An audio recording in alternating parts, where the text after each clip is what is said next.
Fire and fury like the world has never seen.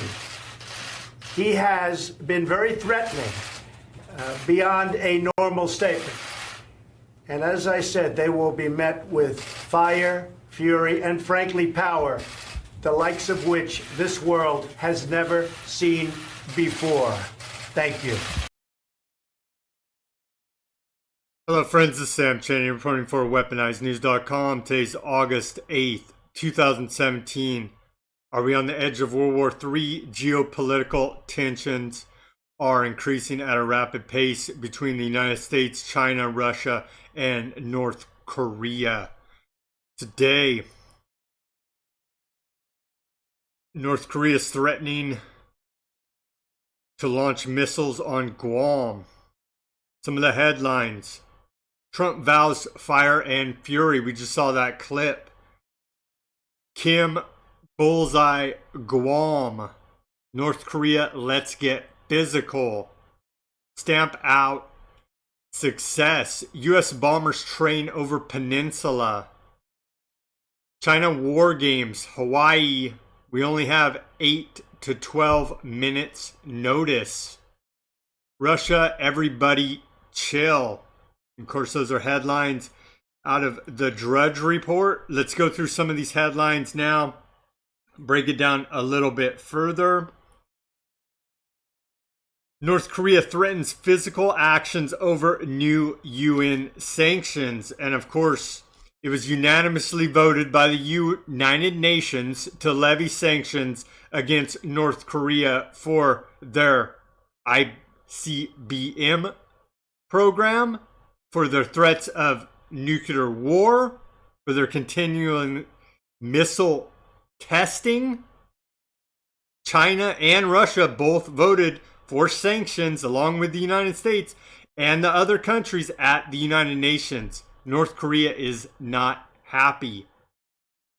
They're threatening physical response. Continuing here. North Korea releases special stamps to mark test launch of missiles. There's that stamp. A total propaganda state. The people are in complete and utter squalor. The stamp is to commemorate the test launch of 2 intercontinental ballistic missiles in July. Truly, truly despicable. Continuing here, China holds war games as North Korea tensions spike.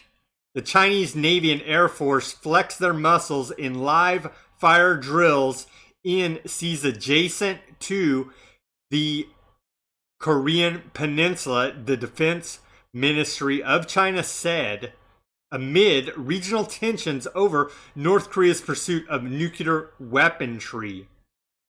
These have been large-scale exercises conducted by China. Continuing here. North Korea threatens preemptive strike against Guam, defying Trump. And of course, Guam is a U.S. territory and houses U.S. military bases. North Korea says seriously considering plan to strike Guam. And that's out of the KCNA, state-sponsored propaganda channel of North Korea. And there's a picture of Guam, an aerial view. Truly disturbing times that we live in.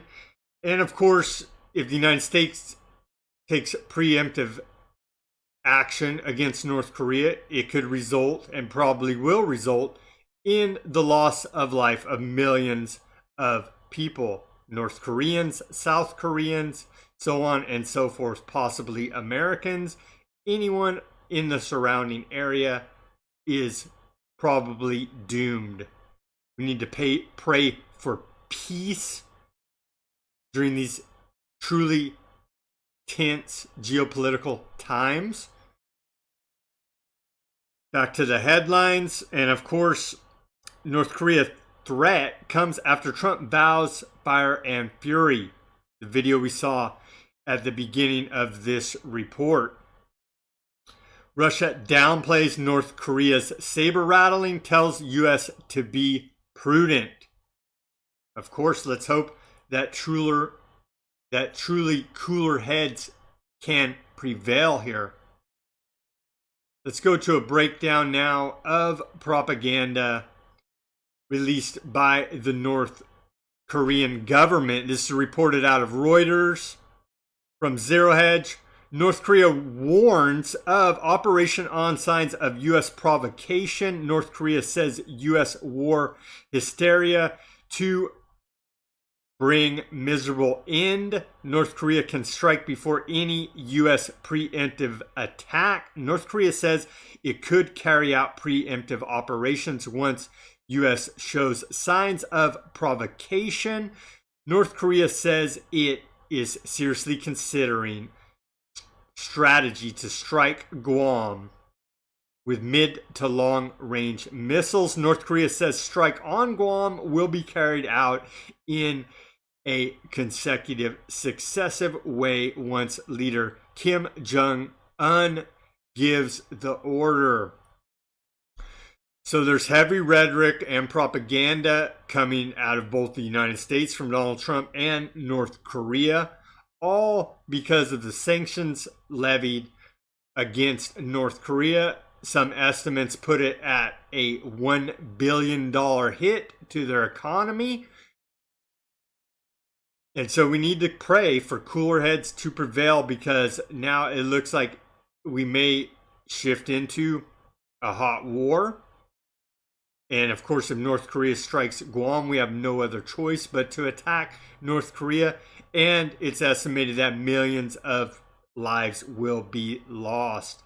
So that's an update on the situation with the North Korean missile threat against the United States, Trump's counter to North Korea's reaction to sanctions levied by the United Nations, again supported by China and Russia.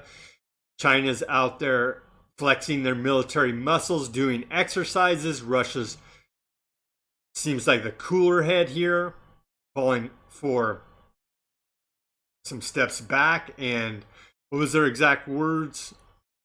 Russia is asking the U.S. to be prudent, because we know if a strike happens, a destabilization of the North Korean government, refugees of that war will flow over into China and Russia, which neither of those countries want. And we do not want a violent end to this situation. Again, let's pray for peace. Let's hope that North Korea will come to the bargaining table for diplomacy and no lives will be further lost. It's truly tense times happening right now. Do your own research. Subscribe to this channel.